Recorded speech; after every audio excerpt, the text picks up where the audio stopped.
भंडारा येथे बावणे कुणबी समाज सेवा मंडळाच्या वतीने सर्व जातीय विवाह सोहळ्याचे आयोजन लाल बहादूर शास्त्री विद्यालयाचे प्रांगणात करण्यात आले होते। यामध्ये हिंदू धर्माचे वर वधू जोडपे 15 तर बौद्ध धर्माचे वर वधू जोडपे 1 असे एकूण 16 जोडपे धर्माच्या रीतिरिवाजानुसार पदाधिकारी तसेच हजारो जनतेच्या साक्षीने विवाहबद्ध झाले। यावेळी नववधूंना संसारोपयोगी वस्तू भेट स्वरूपात प्रदान करण्यात आले।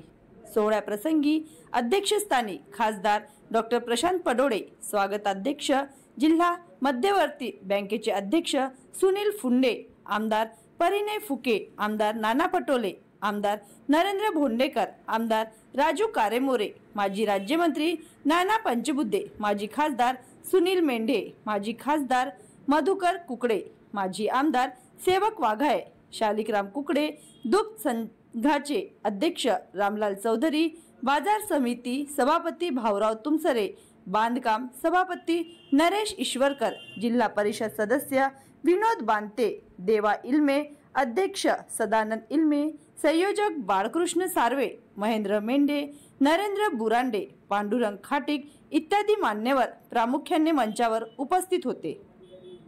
सोहळ्याचे प्रास्ताविक अध्यक्ष सदानंद इल्मे, सूत्रसंचालन उमेश सिंगंजुडे यांनी केले, तर उपस्थितांचे आभार वामन गोंधुडे यांनी मानले। महाराष्ट्र लाईव्ह न्यूज, मदन कमाने, राज्य प्रतिनिधी, भंडारा।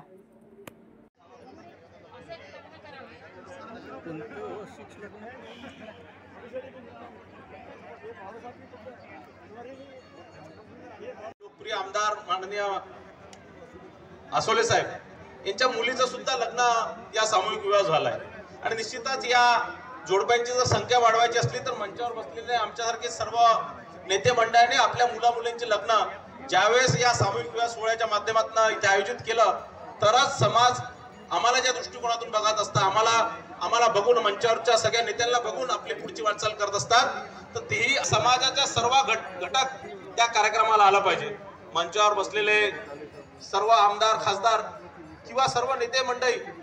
ज्यावेळेसपासून आपल्या मुला मुलींचे लग्न या सामूहिक विवाह करतील त्यावेळेसपासून समाजाची लिटल घटक किंवा जो गावाखेड्यातील राहणारा घटक तेही इथे लग्न करतील। आज निश्चितच मोदीजी ज्यावेळेसपासून देशाचे पंतप्रधान झाले त्यावेळेसपासून लोकांच्या खात्यामध्ये थेट इतके रुपये यायला सुरू झाले,